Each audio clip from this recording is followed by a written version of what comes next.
Buenas tardes, profesor. Nosotros vamos a explicarle lo que encontramos sobre la investigación de la hominización. Este equipo está conformado por Juárez Neri Víctor Hugo, Lizcano Coronado Blanca Valeria, Mendoza García Manuel Eduardo y su servidora Sánchez Reyes Valeria Yexalden.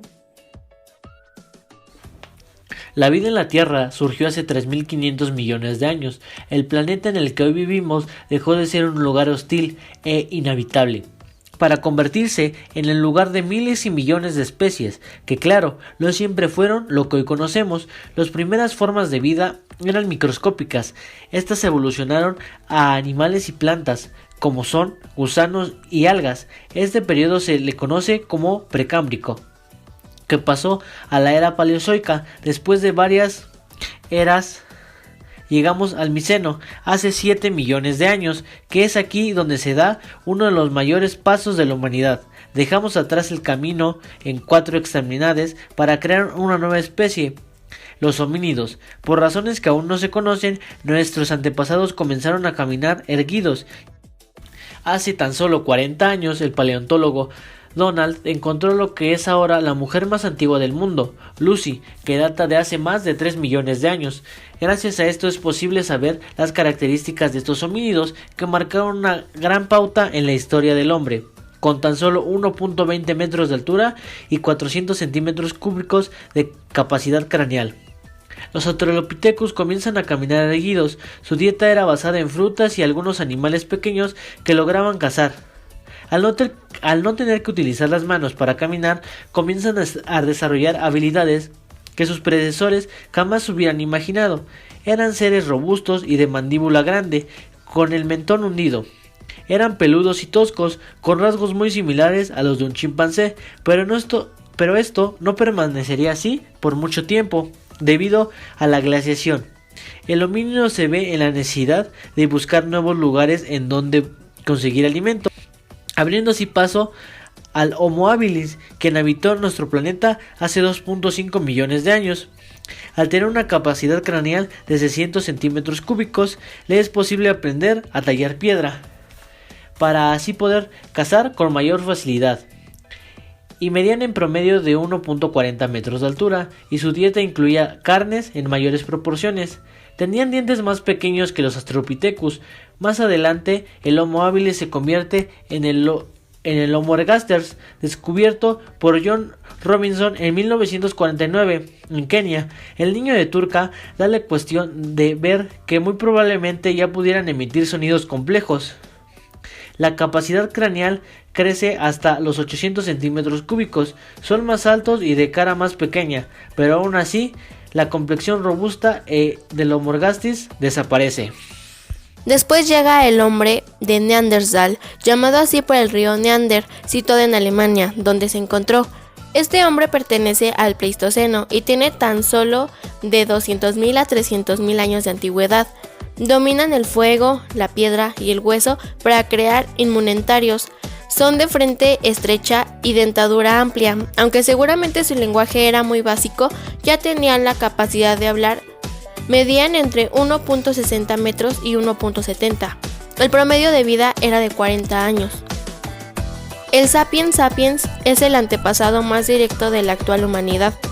Por lo tanto, posee una desarrollada cultura que con el correr del tiempo se hizo más compleja.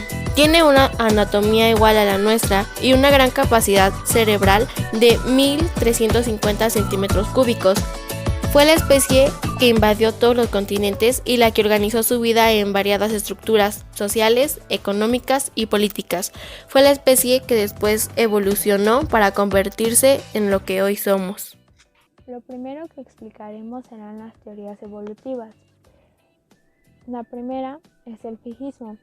Esta es una creencia que se sostiene que las especies actuales existentes han permanecido básicamente invariables desde la creación. Las especies serán inmutables. Una de las diferencias entre el fijismo y el creacionismo es que el fijismo dice que los fósiles son restos de animales que no sobrevivieron ante un diluvio universal. Tomás de Aquino y Agustín de Hipona, o mejor conocido como San Agustín, negaban que Dios había creado todas las especies en los primeros 6 días. Según esta corriente teológica, Dios habría conferido un poder productor o creador a diferentes elementos de la naturaleza, y este sería el responsable de la creación de vida en distintos momentos. Otros que apoyaban esta teoría eran Carlos Linneo, George Cuvier y Louis Pasteur. Otra teoría es el creacionismo. El creacionismo es la creencia religiosa de que el universo y la vida se originaron de actos concretos de una creación divina. Para los creacionistas, incluía una interpretación bíblica literal acerca de la creación presentada en el Génesis. El Génesis fue el primer libro de la Biblia y rechazaba la teoría científica de la evolución. Mientras la historia del pensamiento evolutivo se desarrollaba a partir del siglo XVIII, varias posturas apuntaron en reconciliar las religiones abrámicas y el Génesis con la biología y otras ciencias. Es decir, para los creacionistas, los seres vivos aparecieron de forma repentina y totalmente formados a consecuencia de un acto del ser divino. Otra teoría es la panspermia. Se dice que antes la Tierra era primitiva y se daban las condiciones más adecuadas, ya que se podían sintetizar las primeras moléculas orgánicas. Se dice que en el siglo V después de Cristo, el científico griego Anaxágoras ya hablaba de que la vida se había dispersado por todo el universo en forma de semillas. El término proviene de pan, todo, y esperma, semilla, ya que según el filósofo era posible que la vida se originara en algún lugar del universo y llegase a la Tierra incrustada en restos de cometas y meteoritos. Otra teoría es la de Lamarck, también conocida como la teoría de los caracteres adquiridos, teoría del transformismo o lamarckismo, o incluso también teoría del uso y desuso. Lamarck pensaba que todas las formas de vida podían crearse de forma espontánea, es decir, podían surgir de la materia orgánica o inorgánica. La idea principal de Lamarck es que el entorno cambia, las formas de vida luchan por adaptarse continuamente a las nuevas exigencias de su hábitat. Estos esfuerzos modifican sus cuerpos físicamente, y estos cambios físicos son heredados por la descendencia. Por lo tanto, era un proceso que se sostiene en un concepto llamado herencia de las características adquiridas, es decir, los padres transmitían a los hijos los rasgos que se adquieren a partir de cómo se relacionaban con su entorno. La teoría de Darwin. En 1859 se publicó El origen de las especies, escrito por Charles Darwin. En este libro, Darwin sugirió que la raza humana surgió de los monos, que también surgieron de un ancestro primordial en común a todos, a pesar del hecho de que nadie ha observado ni demostrado convincentemente esta conexión entre las especies. Ha sido un hecho muy popular de este tipo de la evolución. Si hemos venido de los monos, ¿qué nos impide actuar como ellos? Hay una gran diferencia importante entre la adaptación de las especies y la evolución de ellas. La adaptación ha sido observada y tiene que ver con el medio ambiente y las características de sus progenitores y su adaptación al medio ambiente. La evolución no se ha observado entre especies. Además, la naturaleza demuestra en sí que se inclina a morir y a decaer, y no a expresarse de nuevas formas o de vida más hermosas.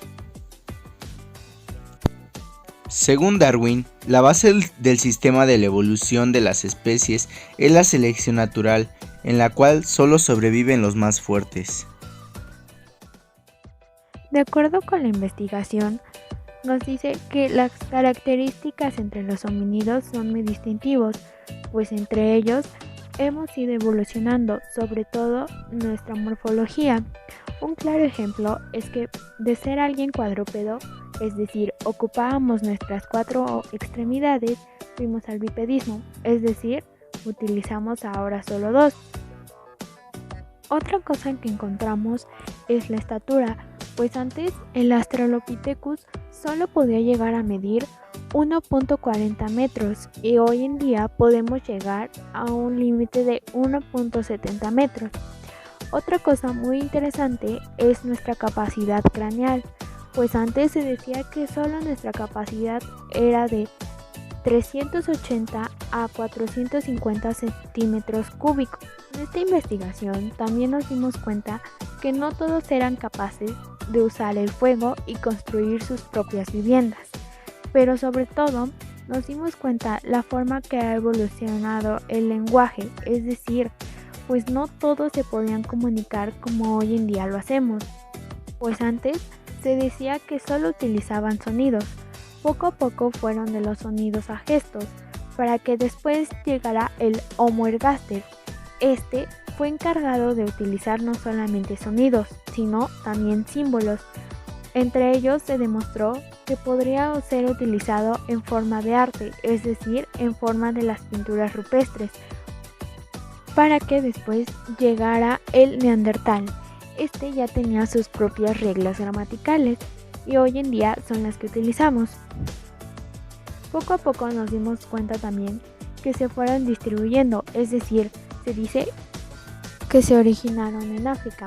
Poco a poco se fueron extendiendo hacia Europa, hacia Asia y hacia América, dando así el origen del hombre actual.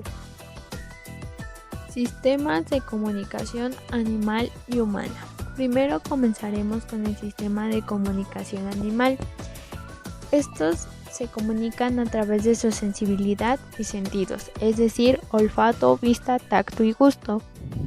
A su vez se dividen en 4 campos. El primer campo es el campo químico, que es la comunicación mediada por químicos. Los mensajes generalmente son moléculas pequeñas y a veces son sustancias volátiles. Pueden entrar al estado gaseoso a temperatura ambiente, lo cual les permite ser transportadas por el aire y ser detectadas en forma de olor.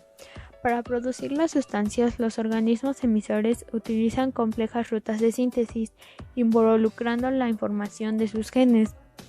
Estas interacciones requieren de una coordinación precisa entre los organismos emisores y receptores.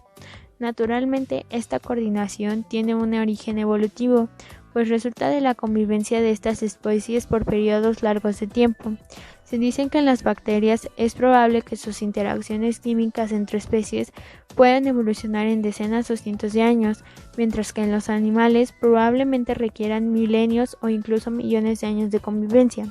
Cuando 2 o más especies evolucionan juntas y los cambios entre ellas se influencian mutuamente, se dice que está en un proceso de coevolución. El segundo campo es el campo óptico o visual.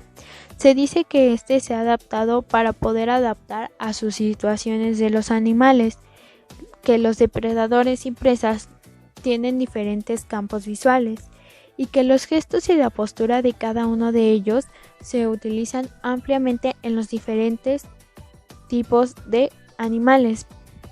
Un claro ejemplo son los cambios en la coloración, pues también sirven como señales visuales. Un ejemplo es que en los monos, la piel que rodea los órganos reproductivos de la hembra muestra colores brillantes cuando la hembra está en la etapa fértil de su ciclo reproductivo.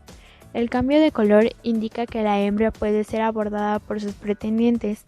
Otro ejemplo es el de algunas especies tóxicas como la rana punta de flecha, que va a actuar como una señal de advertencia para los depredadores, la cual les indica que no se comerá. El siguiente campo es el campo táctil, pues este está más limitado entre los rangos de los otros tipos de señales, pues ya que los dos organismos deben estar uno justo al lado del otro para poder tocarse. Sin embargo, estas señas son como una parte importante del repertorio de comunicación entre las especies. Las señales táctiles son bastante comunes en insectos, también juegan un papel importante en las relaciones sociales, pues otro ejemplo serían las especies de primates. Los miembros de un grupo se acicalan entre ellos y así se eliminan parásitos y realizan otras tareas de higiene. Este comportamiento es gran medida táctil, pues refuerza la cooperación y los lazos sociales entre los mismos miembros de su grupo. El último campo es el campo acústico, en el cual está basada en la serie de sonidos. Se usa ampliamente en las aves. Utilizan sonidos para poder transmitir advertencias, atraer parejas, defender y coordinar comportamientos grupales. Algunas aves producen cantos, vocalizaciones relativamente largas y melódicas que tienden a ser similares entre los miembros de una especie. Los monos también gritan una advertencia cuando hay un depredador cercano, lo que les da oportunidad de escapar a otros miembros de su manada. El agua, el aire, puede transportar ondas sonoras. Por lo tanto, los animales marinos también utilizan el sonido para comunicarse. Otro ejemplo son los delfines, pues producen diversos ruidos como silbidos, gorgoreos y clics y los organizan en patrones. La idea que esto podría representar es que es una forma de sistemas de comunicación humana. La comunicación humana es el campo dedicado a entender cómo se comunican los seres humanos, ya que el ser humano se comunica para poder transmitir información, manifestar sus sentimientos, influir en los demás y realizar ciertas acciones. La comunicación humana refuerza las relaciones sociales, enriquece a sus participantes y es el principal agente del desarrollo cultural.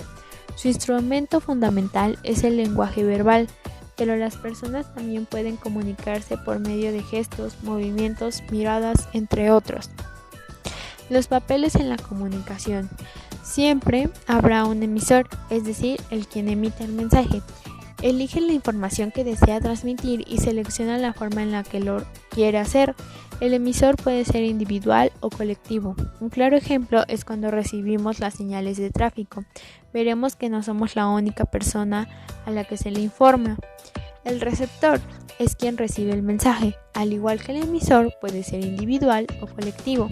Debe conocer el sistema que el emisor ha utilizado para poder transmitir el mensaje, porque si no es así, no podrá producirse la comprensión del mismo. Otro ejemplo es, si dos personas hablan en idioma distinto, no podrán comprenderse la una a la otra. Por lo tanto, se requiere que utilicen otro sistema, como pueden ser los gestos. Los tipos de comunicación. Comunicación intrapersonal, que es con nosotros mismos, lenguaje corporal, gestos, miradas. Comunicación interpersonal, cuando es con otra persona. Dinámicas en grupo, cuando son varias personas. Y la comunicación culturalmente, es decir, danza, arte, canto. Lenguaje de signos. Estos se van a utilizar de acuerdo a las personas que no pueden hacerlo verbalmente, ya sea por alteraciones del habla y su voz, que son anomalías físicas, los trastornos funcionales o dislalías, alteraciones en la fluencia verbal, lo que son la disfemia y la taquilalía, las alteraciones en la adquisición del lenguaje, puede ser el retraso o una alteración importante durante el proceso del desarrollo lingüístico, o un trastorno de la comunicación que podría ser el mutismo electivo. Por lo tanto, se van a requerir de sistemas alternativos para que llevemos a cabo la comunicación. Es decir, son los sistemas sin ayuda, que requieren la utilización de elementos corporales y se apoyan en el canal visual. Podemos señalar entre los más habituales el lenguaje de signos, la palabra complementada o la comunicación bimodal.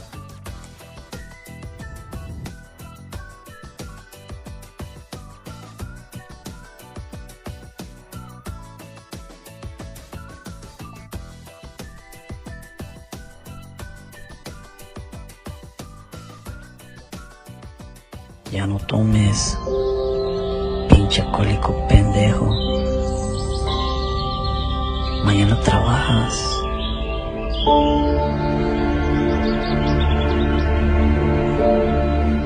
Saca una caguama.